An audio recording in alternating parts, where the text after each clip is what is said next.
स्वागत है दोस्तों। आप सभी का एक बार फिर से आज की इस नई वीडियो में। इस वीडियो में हम क्लास 11th का पॉलिटिकल साइंस की जो पहली बुक थी उसी का चैप्टर नंबर सेकंड जो है भारतीय संविधान में अधिकार, इसका पार्ट 1 मैं ऑलरेडी अपलोड कर चुका हूँ। ये पार्ट 2 है और इस वीडियो में हम इस चैप्टर को पूरी तरीके से ख़त्म कर देंगे। बेसिकली आज की इस वीडियो में हम जो भारतीय संविधान में मौलिक अधिकार हैं उनके बारे में जानने वाले हैं। ठीक है, तो आई होप आपको ज़रूर ये पसंद आएगी। ठीक है, तो आशा करता हूँ कि जो पिछली वीडियो थी जो पार्ट 1 था वो आपको समझ में आया होगा। जब तक आपको पार्ट 1 समझ में नहीं आएगा पार्ट 2 आपको आधा ही समझ में आएगा, आधा नहीं आएगा, क्योंकि बहुत सारी चीज़ें पार्ट 1 में भी मैंने बताई हैं। ठीक है, तो अब चलिए हम पार्ट 2 को स्टार्ट करते हैं और देखते हैं कि वो जो मौलिक अधिकार हैं उनका हम वर्णन किस प्रकार से करेंगे। तो देखिए, भारतीय संविधान में वर्णित मौलिक 6 अधिकार हैं, 6 मौलिक अधिकार हैं। ठीक है, वो कौन से, ये देखिए। सबसे पहला अधिकार है समानता का अधिकार, जो कि अनुच्छेद 14 से 18 में दिया हुआ है। स्वतंत्रता का अधिकार दिया हुआ है 19 से 22 अनुच्छेद में। शोषण के विरुद्ध अधिकार दिया हुआ है 23 से 24 अनुच्छेद। और धार्मिक स्वतंत्रता का अधिकार दिया हुआ है 25 से 28 अनुच्छेद। और सांस्कृतिक एवं शिक्षा संबंधी अधिकार 29 से 30 में दिया हुआ है। और छठा है संवैधानिक उपचारों का अधिकार, ये अनुच्छेद 32 में दिया हुआ है। तो सभी इन अधिकारों को आज की इस वीडियो में हम फुल्ली डिफाइन करने वाले हैं, एक एक अनुच्छेद को अच्छे से पढ़ने वाले हैं। सबसे पहला हमारा अधिकार है समानता का अधिकार, जो कि अनुच्छेद 14 से लेकर 18, यानी कि टोटल 5 अनुच्छेदों में। तो अनुच्छेद 14 क्या कहता है, देखिए। अनुच्छेद 14 के अकॉर्डिंग विधि के समक्ष समानता, यानी कि कानून के समक्ष समानता। इसका अर्थ है कि राज्य सभी व्यक्तियों के लिए एक समान कानून बनाएगा तथा उन पर एक समान ढंग से उन्हें लागू करेगा। अर्थात जो कानून है, चाहे वो अमीर हो, गरीब हो, जाति, धर्म, किसी के आधार पर कोई भेदभाव नहीं होगा। कानून सभी व्यक्तियों के लिए समान रहेगा और सभी पे समान ढंग से लागू किया जाएगा। ठीक है, अनुच्छेद 15 की बात करते हैं। अनुच्छेद 15 के तहत धर्म, नस्ल, जाति, लिंग या जन्म स्थान के आधार पर भेदभाव नहीं होगा। ठीक है, निषेध राज्य के द्वारा धर्म, मूल वंश, जाति, लिंग, इनके आधार पर नागरिकों के प्रति जीवन के किसी भी क्षेत्र में भेदभाव नहीं किया जाएगा। चाहे वो नौकरी पाने के लिए हो, चाहे वो कार्य करने के लिए हो, कोई मतलब समाज में लोग रह रहे हो, बात कर रहे हो, सभा कर रहे हो, तो किसी भी जगह पे धर्म, नस्ल, जाति, लिंग, जन्म स्थान, मूल वंश, किसी के आधार पर किसी भी राज्य में कहीं भेदभाव नहीं होगा। भेदभाव की समाप्ति, ये अनुच्छेद 15 में कहा गया है। अब अनुच्छेद 16 में देखिए क्या कहा गया है कि सार्वजनिक नियुक्तियों में अवसर समानता है। अब देखिए इसका अर्थ क्या है कि लोक नियोजन के विषय में अवसर की समानता। यहाँ पे राज्य के अधीन किसी पद पर नियोजन या नियुक्ति से संबंधित विषयों में सभी नागरिकों के लिए अवसर की समानता होगी। अपवाद जो है वो अनुसूचित जाति और अनुसूचित जनजाति तथा पिछड़ा वर्ग है। अर्थात यहाँ पे कहने का मतलब ये है कि जब भी राज्य में कोई एग्ज़ाम हो, चाहे मतलब कोई पद के लिए कोई चुनाव वगैरह हो, तो उसमें सभी को, कोई भी अफसर हो, सभी समाज के लोगों को उसमें भाग लेने की अनुमति है। लेकिन वहीं पे यहाँ पे अपवाद के रूप में देखा जाए तो अनुसूचित जाति, अनुसूचित जनजाति और पिछड़ा वर्ग, इन सभी को एक कुछ कोटा दे दिया जाता है। ठीक है, मतलब कि इन्हें आरक्षण दे दिया जाता है, तो ये अपवाद के रूप में है। मतलब अनुच्छेद 16 कहता है कि किसी भी नौकरी में किसी को भी कोई भेदभाव नहीं किया जाए किसी के साथ, और अपवाद है ये 3 चीज़ें। ठीक है, अनुच्छेद 17 समाज से छुआछूत की समाप्ति, यानी कि अस्पृश्यता का अंत। ठीक है, तो अगर कोई भी व्यक्ति छोटी जात बड़ी जात को लेकर आपस में भेदभाव करता है, ठीक है, तो उसको मतलब अगर वो भेदभाव करता है तो ये एक दंडनीय अपराध है, इसके लिए उससे सज़ा मिलेगी। तो अनुच्छेद 17 क्या करता है, समाज में छुआछूत की समाप्ति करता है। लेकिन आज भी कहीं ना कहीं अगर हम करंट टाइम की बात करें तो कहीं ना कहीं ये देखा जाता है छोटे गांव में जहाँ जहाँ के लोग अशिक्षित हैं। ठीक है, अनुच्छेद 18 ये क्या कहता है, सैनिक एवं शैक्षिक उपाधियों के अलावा सभी उपाधियों पर रोक, यानी कि सैनिक उपाधियाँ दी जाएंगी लोगों को और शैक्षिक उपाधियाँ बाकी किसी भी नहीं। तो देखिए, सेना या विधि सम्मान के सिवाय अन्य कोई भी उपाधि राज्य द्वारा प्रदान नहीं की जाएगी। भारत का कोई नागरिक किसी अन्य देश से बिना राष्ट्रपति की आज्ञा के कोई भी उपाधि स्वीकार नहीं कर सकता है। अर्थात मान लीजिए किसी विदेश में किसी को कोई उपाधि लेनी है तो उसके लिए क्या करना पड़ेगा, पहले उस व्यक्ति को जो भारत का राष्ट्रपति हैं उनसे उसे आज्ञा लेनी होगी। और सेना एवं शैक्षिक उपाधियों के अलावा भारत में किसी भी सेशन में, किसी भी टर्म में कोई भी किसी भी प्रकार की उपाधि नहीं दी जाएगी। ठीक है, तो ये तो हुआ हमारा जो पहला मौलिक अधिकार है, समानता का अधिकार। ठीक है, आगे बढ़ते हैं दूसरे अधिकार की तरफ, जो कि है हमारा स्वतंत्रता का अधिकार। ठीक है, यह है स्वतंत्रता का अधिकार, अनुच्छेद दिया हुआ है 19 से 22। तो इसमें क्या क्या है, देखिए सिंपल सी बात है कि स्वतंत्रता का अधिकार है, तो इसमें क्या बातें होंगी। देखिए पहला अनुच्छेद 19 क्या कहता है, सभी व्यक्तियों को भाषण, अभिव्यक्ति, संघ बनाने, सभा करने, भारत में भ्रमण करने, भारत के किसी भाग में बसने और स्वतंत्रतापूर्वक व्यवसाय करने की, मतलब कोई भी व्यक्ति अपने अपने विचारों को व्यक्त कर सकता है, भाषण दे सकता है, सभा कर सकता है लोगों के बीच में, भारत में कहीं पे भी आ जा सकता है, भारत के किसी भाग में रह सकता है, वहाँ पर अपना व्यवसाय व्यापार कर सकते हैं। लेकिन एक तौर पे कहीं ना कहीं जो जम्मू कश्मीर था वो इसमें एक अपवाद था। ठीक है, क्योंकि उसका अलग संविधान था, अलग झंडा था, अलग ही वहाँ की न्यायपालिका वगैरह सब कुछ थी। लेकिन 2020 में जो हमारे माननीय प्रधानमंत्री हैं श्री नरेंद्र मोदी जी, उन्होंने इसे ख़त्म कर दिया है। ठीक है, तो वो भी इसी श्रेणी में आ गया है।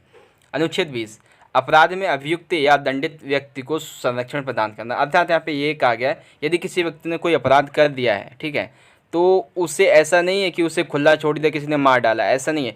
उसे भी अपनी जान बचाने का और कानून से सुरक्षित रहने का, संरक्षण प्रदान करने का पूरा पूरा अधिकार है। तो इसमें जो व्यक्ति अपराध करता है उसे भी सुरक्षा देनी होगी। ठीक है, ये अनुच्छेद 20 हुआ। अब अनुच्छेद 21 क्या कहता है, अनुच्छेद 21 के तहत कानूनी प्रक्रिया के अतिरिक्त किसी भी व्यक्ति को जीने की स्वतंत्रता से वंचित नहीं किया जाएगा। अर्थात किसी भी व्यक्ति से कानूनी प्रक्रिया के अलावा कभी भी किसी भी हालत में जीवन जीने की स्वतंत्रता से वंचित नहीं किया जाएगा। चाहे आपातकाल लग जाए, राष्ट्रपति काल लग जाए, कुछ भी हो जाए, लेकिन व्यक्ति का ये जो अधिकार है, जीवन जीने का अधिकार, ये कभी नहीं छीना जाएगा। ठीक है, अब अनुच्छेद का है कि RTE 2002 में एक 86 हमारा संविधान संशोधन हुआ था, जिसके तहत शिक्षा मौलिक अधिकार, इसमें ये जोड़ा गया था कि 6 से 14 वर्ष की जो आयु तक के बच्चे होंगे, एक तो इनकी शिक्षा अनिवार्य होगी, ऊपर से जो स्कूल होंगे, सरकारी स्कूल जो होंगे, उनमें इनकी शिक्षा भी मुफ्त होगी। यानी कि अभी के टाइम पे देखा जाए तो 8वीं तक के बच्चों की पढ़ाई अनिवार्य है और फ्री भी है। ठीक है, अनुच्छेद 22।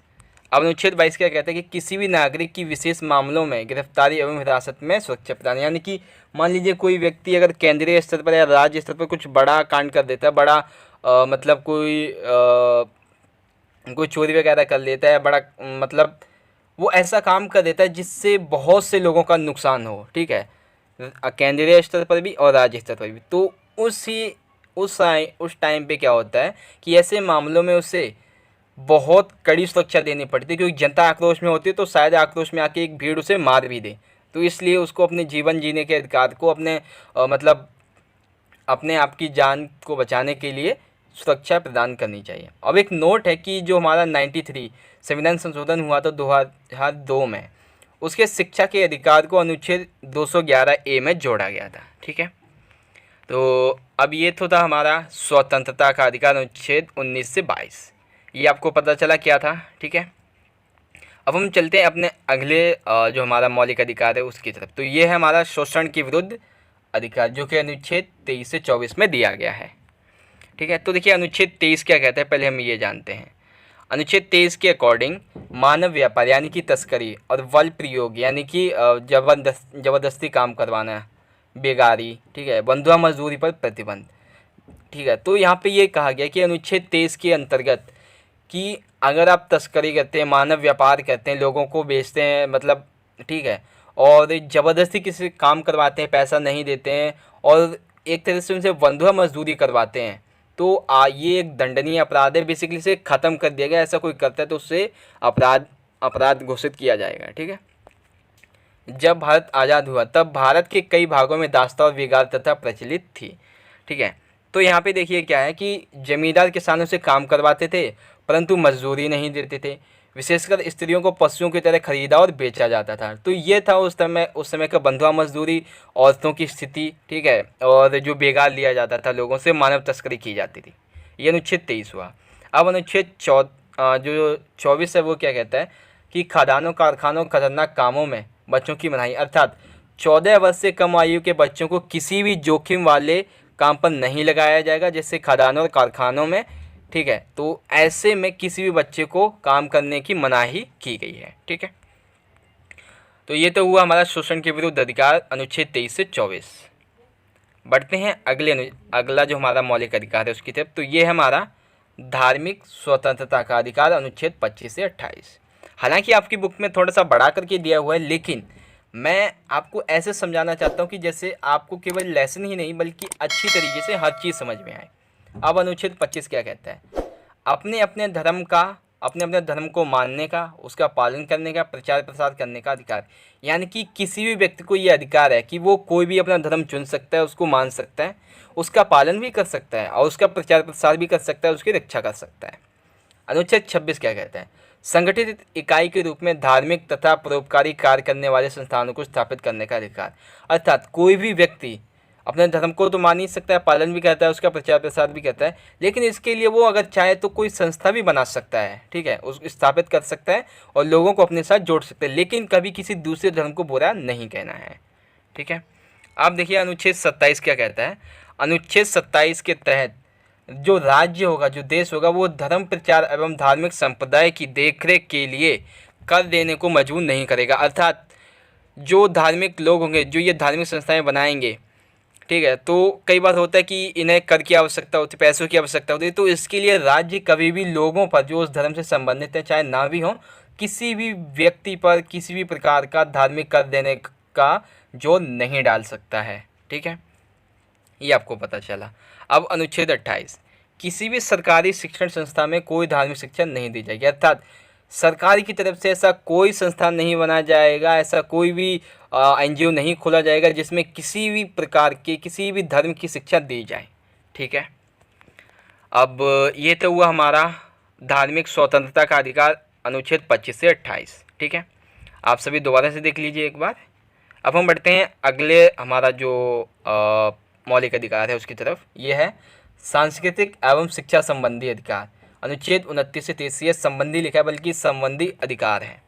अब अनुच्छेद 29 से 30 को हम देख लेते हैं एक बार, मैं एक ही बार में दिखाता हूँ, एक सेकेंड। हाँ देखिए, अनुच्छेद 29 क्या कहता है? भारत के किसी भी राज्य के नागरिकों को अपनी विशेष भाषा, लिपि या संस्कृति को बनाए रखने का अधिकार है। अर्थात भारत के किसी भी नागरिक को, चाहे वो किसी भी राज्य का हो, ठीक है, वो अपनी भाषा चुन सकता है, चाहे तो बदल भी सकता है, ठीक है, और अपनी जो लिपि है उसको बनाए रख सकता है, अपनी संस्कृति को बनाए रखने का उसको अधिकार है, ठीक है। अगर कोई इसका विरोध करता है तो इसके प्रति वो कानूनन अपनी रिपोर्ट दर्ज करवा सकता है। अनुच्छेद 30, इसके अंतर्गत भाषा तथा धार्मिक अल्पसंख्यकों को शिक्षा संबंधी शिक्षा संस्थाओं की स्थापना तथा उनके प्रशासन को चलाने का अधिकार प्रदान करता है। अर्थात मान लीजिए अगर कोई कन्नड़ भाषा वाला है, कोई हिंदी भाषा वाला है, तो ये लोग क्या कर सकते हैं कि अपनी संस्था बना सकते हैं। संस्था किस सेंस में कि मान लीजिए इन्होंने एक ये संस्था बना ली अपनी। अब यहाँ पे क्या कर सकते हैं? अपनी भाषा सिखा सकते हैं, अपना धर्म सिखा सकते हैं, ठीक है। लेकिन कभी भी क्या करना है कि दूसरे धर्म को हमें अपने धर्म से बुरा नहीं कहना है। अगर आप ऐसा कहेंगे तो ये एक दंडनीय अपराध माना जाएगा, ठीक है। तो आपको पता चला कि जो धर्म है, जो मतलब अल्पसंख्यक जो लोग हैं, उनकी जो भाषा कम है, कम धर्म वाले लोग हैं, तो वो अपनी ऐसी संस्थाएं बना के उसका प्रचार प्रसार कर सकते हैं, ठीक है। तो ये हुआ हमारा 5वां संस्कृति एवं शिक्षा संबंधी अधिकार अनुच्छेद 29 से 30, ठीक है। अब है 6वां संवैधानिक उपचारों का अधिकार अनुच्छेद 32। ये 32 जो अनुच्छेद है बहुत बड़ा अनुच्छेद है, कैसे भी बता दें। देखिए, संविधान के जनक डॉक्टर भीमराव अम्बेडकर ने इस अधिकार को संविधान का हृदय और आत्मा की संज्ञा दी है। इसके अंतर्गत न्यायालय कई प्रकार के आदेश जारी करते हैं, जिन्हें हम क्या कहते हैं? रिट कहते हैं, ठीक है। तो देखिए, भीमराव मतलब संविधान के जनक डॉक्टर भीमराव अम्बेडकर ने इस अधिकार को संविधान का हृदय और आत्मा दोनों की संज्ञा दी। तो ये इंपॉर्टेंट होगा। कैसे? देखिए, अब जो रिट जारी करता है वो कौन कौन से रिट होते हैं वो देखिए। पहला रिट है बंदी प्रत्यक्षीकरण रिट, ठीक है। तो इसके अंतर्गत क्या कहा जाता है कि बंदी प्रत्यक्षीकरण के द्वारा किसी भी गिरफ्तार व्यक्ति को न्यायालय के सामने प्रस्तुत किए जाने का आदेश जारी किया जाता है। अर्थात वैसे बेसिकली क्या होता है कि अगर किसी व्यक्ति को आप गिरफ्तार करते हैं तो आपको 24 घंटे के अंदर न्यायालय में उसे पेश करना होता है।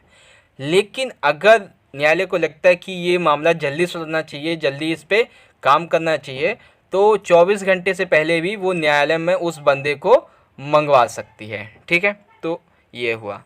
अब है दूसरा कि यदि गिरफ्तारी का तरीका या कारण गैर कानूनी या संतोषजनक ना हो, मतलब अगर यदि जो गिरफ्तारी की गई है उसका तरीका या कारण गैर कानूनी है, संतोषजनक है, तो न्यायालय जो है व्यक्ति को छोड़ने का आदेश भी जारी कर सकता है बिना सुनवाई किए हुए। ठीक है, आई होप आप समझ गए होंगे। तो ये हुआ बंदी प्रत्यक्षीकरण डेट। अब आता है परामदेश।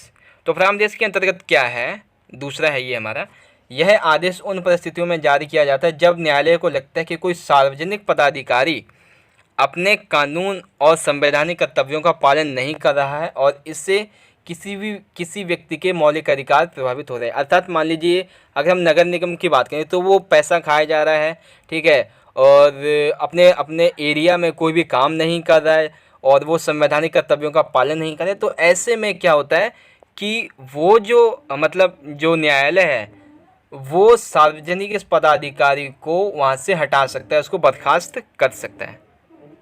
ठीक है, आगे है प्रतिषेध लेख। तो प्रतिषेध लेख के अंतर्गत क्या है, देखिए, यह आज्ञा पत्र सर्वोच्च न्यायालय तथा उच्च न्यायालय द्वारा निम्न न्यायालयों तथा अर्ध न्यायिक न्यायाधिकरणों को जारी करते हुए आदेश दिया जाता है कि इस मामले में अपने यहाँ कार्रवाई ना करें क्योंकि यह मामला उनके अधिकार क्षेत्र से बाहर। अर्थात जो सर्वोच्च न्यायालय है वो एक इस प्रतिषेध लेख के द्वारा जब ये जारी करता है तो इसका कहने का मतलब ये है कि इस मामले में ना तो उच्च न्यायालय, ना तो जिला न्यायालय, ना ही ग्राम मतलब कि जो बाकी के न्यायाधीश है, इस मामले में कोई भी निर्णय नहीं लेगा, कोई भी इस पे काम नहीं करेगा। ये सीधा आएगा हमारे पास, कहाँ पे, सुप्रीम कोर्ट में। ठीक है, यानी कि सर्वोच्च न्यायालय में। ये होता है प्रतिषेध लेख। अब आता है उत्प्रेक्षण। तो उत्प्रेक्षण के अंतर्गत क्या है, इसके द्वारा अधीनस्थ न्यायालयों को यह निर्देश दिया जाता है कि वे अपने पास लंबित मुकदमों के न्याय निर्णय के लिए उससे वरिष्ठ न्यायालय को भेजें। अर्थात मान लीजिए जो छोटा न्यायालय है, कौन सा, अधीनस्थ न्यायालय है, वो क्या, अगर उनके पास बहुत सारे मामले हैं और वो इनको सुलझा नहीं पा रहे हैं तो ऐसे में वो अपने से ऊपर के जो न्यायालय होते हैं वहाँ पे अपने मुकदमों को निर्णय लेने के लिए ऊपर भेज सकते हैं। ठीक है, ये होता है उत्प्रेक्षण रेट। अब बात आती है अधिकार प्रेक्षा लेख। ठीक है, तो ये भी इम्पोर्टेंट है, अधिकार प्रेक्षा लेख। अब इसके बारे में जानते हैं क्या है।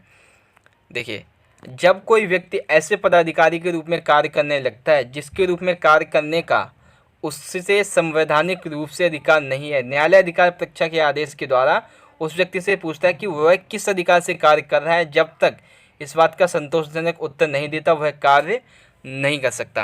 अर्थात अधिकार परीक्षा लेख के अकॉर्डिंग वो क्या करता है, एक सेकेंड, हाँ, अधिकार परीक्षा लेख के अकॉर्डिंग वो जो भी मतलब ऐसा पदाधिकारी होते हैं जो मतलब अपने अकॉर्डिंग काम नहीं करते हैं, संविधान के अकॉर्डिंग काम नहीं करते हैं, ठीक है, तो न्यायालय क्या करता है, इसके अकॉर्डिंग उससे प्रश्न पूछता है कि हाँ भाई आप क्या कर रहे हो, आप किस अधिकार से ये काम कर रहे हो, क्यों नहीं कर रहे हो, बहुत सारे सवाल ये पूछती है। ठीक है, तो ये हुआ हमारा संवैधानिक उपचारों का अधिकार। अब मैं आपको सभी जो पॉइंट्स है वो एक बार दोबारा से दिखा देता हूँ। तो इस तरह से दोस्तों आज की हमारी ये वीडियो ख़त्म हो गई जिसमें हमने ये जाना कि भारतीय संविधान में जो वर्णित मौलिक अधिकार हैं उनके बारे में हमने पूरी जानकारी एक एक अनुच्छेद करके हमने जानी। तो आशा करता हूँ दोस्तों कि आपको ये जो वीडियो है वो पसंद आई होगी। वीडियो अच्छी लगी है तो ज़्यादा से ज़्यादा अपने दोस्तों के साथ ज़रूर शेयर कर देना। और अगली वीडियो में हम जानेंगे जो चैप्टर 3 है चुनाव वाला, उसके बारे में, चुनाव और प्रतिनिधित्व। ठीक है, तो उसके बारे में जानेंगे, तैयार रहना। वो भी वीडियो आएगी बहुत जल्दी, मतलब जब ये वीडियो पड़ेगी उसके 2 दिन बाद वो वीडियो आ जाएगी। तो मैं चाहता हूँ कि आप इस वीडियो को ज़्यादा से ज़्यादा अपने दोस्तों के साथ ज़रूर शेयर कर देना क्योंकि बहुत इंपॉर्टेंट वीडियो है। अगर आप ये क्लास 11 के बच्चे को भी नहीं करना चाहते, 12th 10th किस क्लास के भी बच्चे हैं उन्हें कर दीजिए क्योंकि ये मौलिक अधिकार है और मौलिक अधिकार सभी के लिए इम्पोर्टेंट माने जाते हैं। ठीक है, तो चलिए दोस्तों, मिलते हैं अगली वीडियो में अगले चैप्टर के साथ। तब तक के लिए आप पढ़ते रहिए, अपना ख्याल रखिए। धन्यवाद। जय हिंद, वंदे मातरम।